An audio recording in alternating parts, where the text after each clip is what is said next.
তো বন্ধুরা আমরা কোথায় যাচ্ছি? স্বপ্নদ্বীপ। হ্যাঁ, স্বপ্নদ্বীপ রিসোর্টস। তাহলে চলো যাওয়া যাক।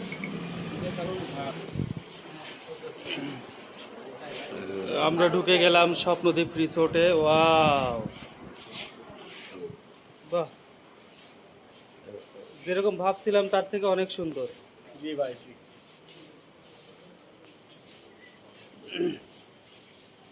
100 টাকা উসুল হয়ে গেল।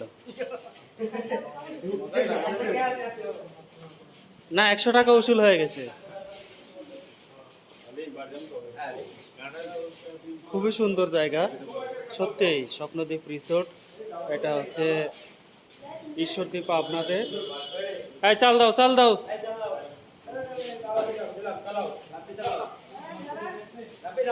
যারা আসেননি তারা আসতে পারেন পরিবার বন্ধু বান্ধব সহ।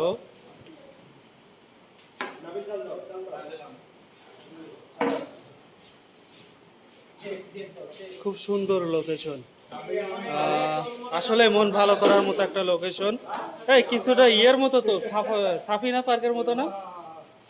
কিছুটা সাফিনা পার্কের মতো।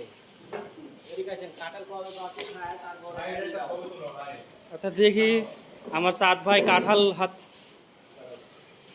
ও, এখন আমি আমার ভিডিও চলতেছে, প্লাস হচ্ছে সাদ ভাইয়ের ভিডিও করে দিই। হ্যাঁ হ্যাঁ, চল, সমস্যা নাই।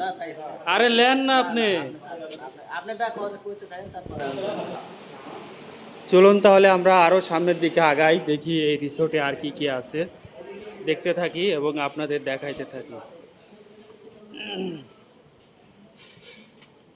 এখানে খুব সুন্দর বসার জায়গা আছে এবং এই পাশে অনেক ধরনের জিনিসপত্র আছে, বেশ সাজানো গোছানো।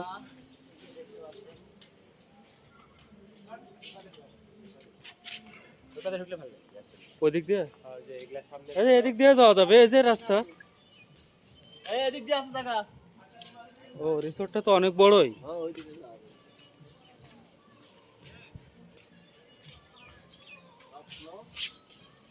বাহ, ডাইনোসর। এরকম একটা ডাইনোসর কিন্তু ইয়েতেও আছে। এই এরকম সেম স্টাইলই তো সাফিনা পার্কে আছে সব। হ্যাঁ, এই যে ঝর্ণার স্টাইলও সাফিনা পার্কে। আমাদের সেলিম ভাই কন্টেন্ট তৈরি করতে ব্যস্ত। ওই যে ওখানে স্বপ্নদ্বীপ রিসোর্টের ইয়ে করা আছে। ঠিক চলতে ভাই, সোজা ঠিক চলতে হবে। হুম,